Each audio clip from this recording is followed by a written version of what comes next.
But we're saying that we need all brains and hearts and decks to help us to improve, right, our organization and society. So we need everyone involved. That's why I love being in the Agile community, because it's one of the few places where not only do we use our brains and our minds, we also use our hearts, and we wear it on our sleeves a lot of the time, because we think people are the core important aspect of any business and any organization.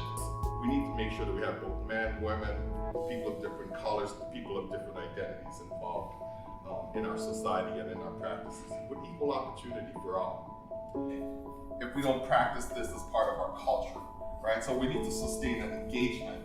So if we have this allyship community, right, which is not just the leaders, it's us in the organization, that we could start to make sure that it's sustained. I mean, it's like any other practice you bring into your organization.